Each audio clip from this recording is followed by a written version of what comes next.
আসসালামু আলাইকুম সুধী দর্শক। আমি ডাক্তার মোহাম্মদ শফিকুজ্জামান অপু, একজন ইউরোলজি বিশেষজ্ঞ এবং সার্জন।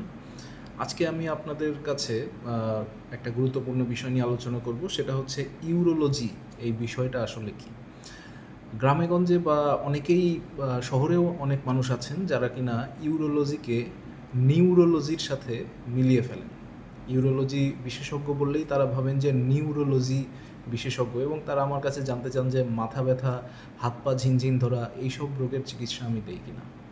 তো আপনাদের জ্ঞাতার্থে জানিয়ে রাখি, নিউরোলজি ইউরোলজি দুটো উচ্চারণের ক্ষেত্রে খুব কাছাকাছি হলেও দুটো সম্পূর্ণ ডিফারেন্ট বিষয়। নিউরোলজি হচ্ছে মেডিসিনের একটি সুপার স্পেশালিটি, অন্যদিকে ইউরোলজি হচ্ছে সার্জারির একটি সুপার স্পেশালিটি। এবং ইউরোলজি কী কী বিষয় নিয়ে আলোচনা করে?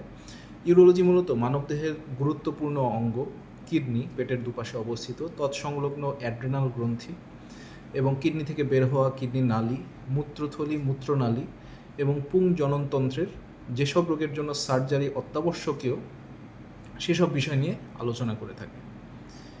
এই রোগ কি শুধুমাত্র কোনো নির্দিষ্ট বয়সের হয়ে থাকে? তা নয়।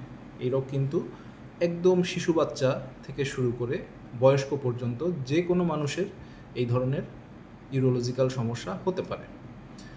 এমনকি পুরুষ নারী কোনো ভেদাভেদ নেই এক্ষেত্রে। পুরুষেরও হতে পারে, নারীরও হতে পারে, এমনকি তৃতীয় লিঙ্গেরও হতে পারে। তো আশা করি আপনাদের ইউরোলজি বিষয়ে যে ভুল কনসেপশন অনেকের থাকে যে এটা নিউরোলজি কিনা, সেই সম্পর্কে আপনাদের একটু ধারণা দিতে পেরেছি। আজকে এই পর্যন্তই থাক। আগামী পর্বে আমরা আলোচনা করব আপনার কোন কোন সমস্যার জন্য আপনি একজন ইউরোলজি বিশেষজ্ঞের শরণাপন্ন হবেন। আসসালামু আলাইকুম।